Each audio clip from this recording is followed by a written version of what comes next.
Let's welcome Rick Schwartz, ambassador from the San Diego Zoo Global Animal Care. Well, hang on a minute. San Diego Zoo Global, is that the new designation for the San Diego Zoo? Well, San Diego Zoo and the San Diego Zoo Safari Park and our Institute for Conservation Research are all run by San Diego Zoo Global, which is the nonprofit entity that runs all those facilities. Okay. Well, thank you for coming in today and bringing your friend here. Yes, you're welcome. Introduce her to the folks. This here is Gumbo. Gumbo is about 6 years old, American alligator, and really probably one of the more chill alligators you'll ever meet. And we are currently out and about talking to people about different wildlife conservation stories. And one of my favorite things about the alligator is they're sort of the original U.S. American conservation story. Yeah, they're the OGs. Yeah, the OGs, yeah. We almost lost them completely in the 70s, and someone was like, that's not a good idea. They're kind of important to the environment and also kind of a good representative of the southeast portions of our United States.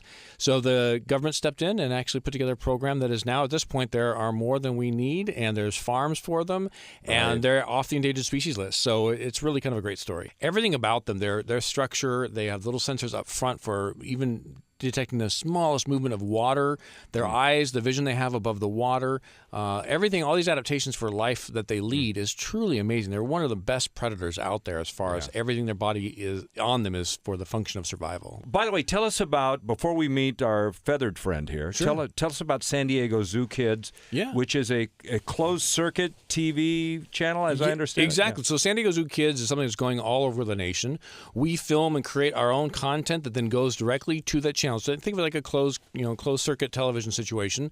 It goes into children's hospitals, those, and Ronald McDonald houses, and it's all fun educational content, commercial-free. We have about 30-some-odd hours now in rotation. So if you're in the hospital with your family or a child's in the hospital, it's really kind of a great sort of fun, lighthearted educational diversion. And, there is even some scientific studies going on about the chemicals the body releases when you're in close proximity to animals and the relaxation that occurs. So tell us about our feathered friend here. This over here is Tallulah, and she is a Western African crown crane. And I must say, with all of our animals we have coming in today, especially Tallulah, I've worked with animals for over 25 years. I've worked with several different cranes, and I've never met one as nice as her. She's a hand-raised young lady, about 3 years old, and this is a very well-behaved animal. She's so great to hang out with and be able to come in and be relaxed like this, like she is right now. For those of you who are listening, African crown cranes get their name from a big, giant, bushy poof that's on top of the head. Right. It looks like a big sort of afro hairdo.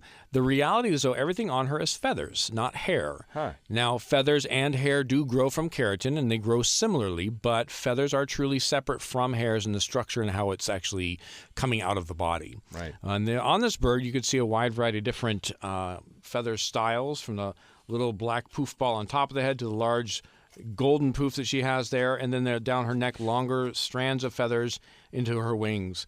This species, they'll be about 3 to 4 feet in height. And, you can go ahead and feed her. Good. Yeah. Just remember when I had 5 fingers, Brandon. Yeah. Well, and just so you know, these were, go ahead and feed her, yeah. These were kept as guards by the pharaohs in Egypt. They would poke people's eyes out, so as guards of the gardens. I needed to clip those fingernails. Yeah, see, no worries. And we're going to bring in another guest Yes. now? Oh, okay. yeah, definitely. But while we do that, can you talk about Kids Free? Or Certainly, yeah. That's one of the exciting things about October in San Diego is we have Kids Free Month. So Kids Free Month is started a long time ago. Tallulah. Don't get our next animal, Tallulah. We started a long time ago at the San Diego Zoo with Kids Free Month in October, and now a lot of San Diego in general has adopted that. And what it is basically is you can get into the San Diego Zoo or Safari Park 11 and under for free, as long as they're with an adult.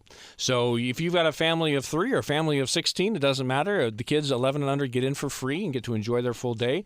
Now, there are other things too, like the bus ride and tour that you have to buy into as well, but admittance is free. And it's really a fun sort of off-season thing for our Southern California family to come down and enjoy the great zoo without all the other tourists. This guy we have here is our desert tortoise. Some people might recognize him here in Southern California. They are native throughout Nevada and Arizona as well. This is a species that they've taken kind of a hit, honestly, whether it's from urbanization and our cities growing or people taking them from the wild to try and keep them as a pet. Mm-hmm. And what will happen with them sometimes is they stay in someone's backyard, they can burrow out very easily.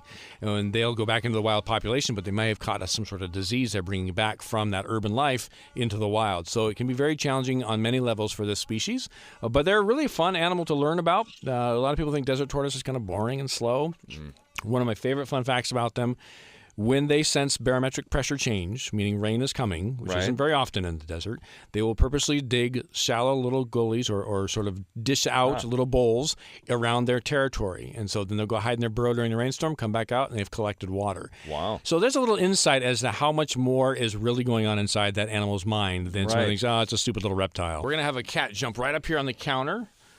This is an African serval, and they are native to Africa, hence the name. Wow. Hi, sweetie. Oh, hi. The spotted pattern that you see there, for those of you who are listening and can't watch, this looks like a miniature cheetah, if you will. The spotted pattern is very similar to the cheetah, but a little bit different if you were to compare them directly. And we believe that exists because that is just a really good form of camouflage. It's allowed the cat species to survive in Africa. They're found in grasslands. And the way she's sitting right now, you can kind of see the stripes that run from the back of the ears down to the shoulders. Right. Those become vertical as they sit. So that helps break up that vertical body pattern in the grasses, which is also vertical as well. Big, giant ears. Everyone's always like, when is she going to grow into her ears? She's an adult. This is a full-grown cat.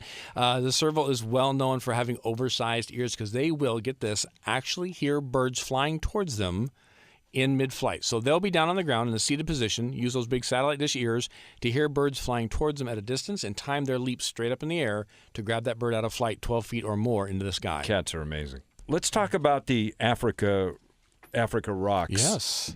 Because this is fascinating to me. You've created the ecosystems from the entire African continent. For the most part, yeah. 6 major ecosystems. Representation, yes. let's say. Okay. So if you basically the way it's set up is down a canyon. We have the 6 ecosystems you've talked about, and the African serval is a great example of a species that helps represent. We know about lions, we know about zebras and giraffe and all these other things, but the smaller species, baboons, fossa, lemurs, dwarf crocodiles, even penguins. You know penguins are from Africa?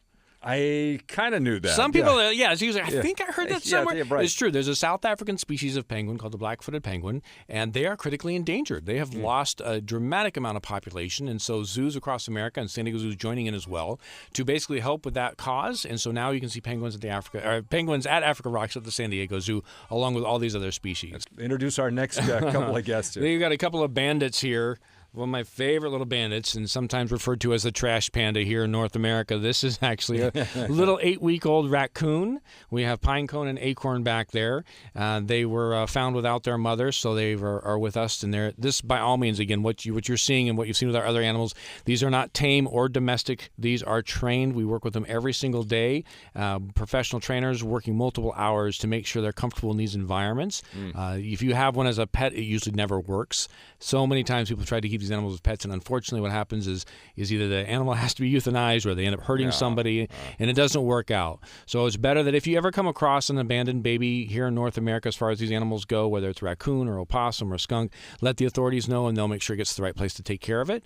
They are also very important for our environment. A lot of people don't like raccoons because they get into our trash and make a mess of things. They get into our trash because for them it's a food source. It's be like someone getting mad at you for going to the buffet to get some food. Right. Oh, you can talk to? Licking the microphone. Look at that. You can hear the raccoon. Raccoon, get that shot. Is this live? Watch your feet. Otter on the floor. Oh, hi. Come here. So this is a North American river otter. This is Drip, and he is about 4 years old, 3 or 4 years old. And he might climb over onto your board there, so I apologize. There we go, a little egg for a snack. He likes the egg. They have the name river otter. People think they're like sea otters. They're in the water all the time. River otters only spend maybe 30 to 40% of the time in the water. They spend most of their time on land. They'll be happy to eat roots of plants, fresh fruits, and other vegetation, along with crustaceans, fish, and whatever else they can find, along with bird eggs, a tasty meal as well. I think he's the star of the show here. Yeah, definitely. With that look and that adorable face, you can never, And look at that fur. Exactly. Wow. So with that nice, clean, soft fur is unfortunately the downfall. The people for the fur industry, of course, wanted that soft fur, but for them, it's a multi-layered coat. There's a nice, dense, downy coat under that shiny coat you see, and that holds air. And as water closes in on the body, the longer coat closes in over that air pocket.